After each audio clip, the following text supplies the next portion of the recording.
Orin Dáfídì orí ìkarùndínlógójì. Àdúrà ìrànlọ́wọ́.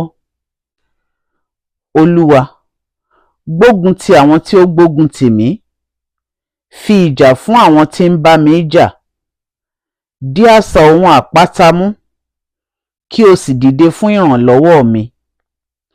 Fá ọkọ̀ yọ pẹ̀lú, kí o sì dènà àwọn tí ń ṣe inúnibíni sí mi. Wí fún ọkàn mi pé, èmi ni ìgbàlà rẹ. Kí wọn kí ó dààmú, kí a sì ti àwọn tí ń wọ́ ọkàn mi lójú. Kí a sì mú wọn padà, kí a sì dààmú àwọn tí ń gbìrò ìpalára mi. Kí wọn kí ó dàbí ìyàngbò níwájú afẹ́fẹ́. Kí áńgẹ́lì Olúwa kí ó máa lé wọn. Kí ọ̀nà wọn kí ó ṣókùnkùn kí ó sì máa yọ̀. Kí áńgẹ́lì Olúwa kí ó sì máa lépa wọn. Nítorí pé lí àìnídìí ni wọ́n dẹ àwọ̀n sílẹ̀ fún mi. Wọ́n wa ihò sílẹ̀ fún ọkàn mi lí àìnídìí. Kí ìparun kí ó wá sí orí rẹ̀ lí òjijì. Àwọn rẹ̀ tí ó dẹ kí ó mú òun tìkára rẹ̀. Ìparun náà ni kí ó ṣubú sí. Ọkàn mi yóò sì máa yọ̀ ní ti Olúwa. Yóò sì máa yọ̀ nínú ìgbàlà rẹ̀. Gbogbo egungun mi ni yóò wí pé, Olúwa, ta ni ó dàbí ìwọ, tí ń gba tálákà lọ́wọ́ àwọn tí ó lágbára jù ú lọ? Àní tálákà àti aláìní lọ́wọ́ ẹni tí ń fi ṣe ìkógun. Àwọn ẹlẹ́rìí èké dìde, wọ́n ń bi mí ní ohun tí èmi kò mọ̀.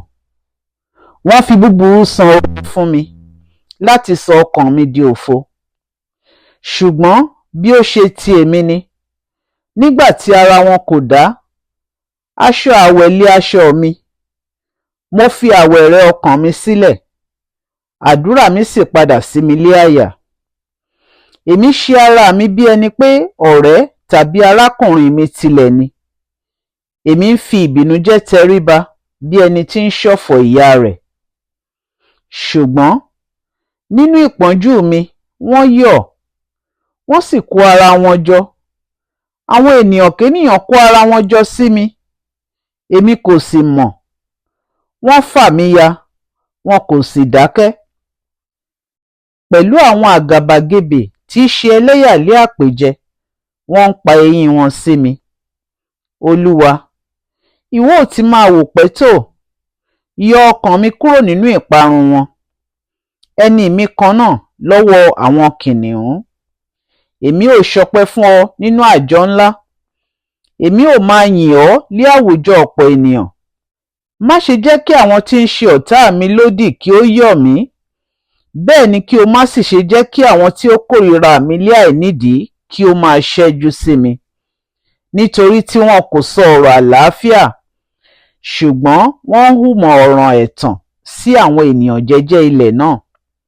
Nítòótọ́, wọ́n ya ẹnu wọn sílẹ̀ sí mi.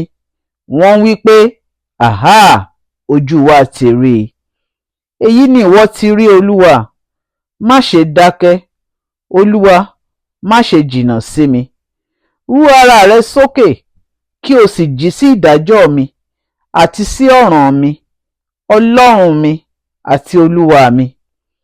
Ṣe ìdájọ́ mi, Olúwa Ọlọ́run mi, gẹ́gẹ́ bí òdodo rẹ, kí o má sì ṣe jẹ́ kí wọn kí ó yọ̀ mí.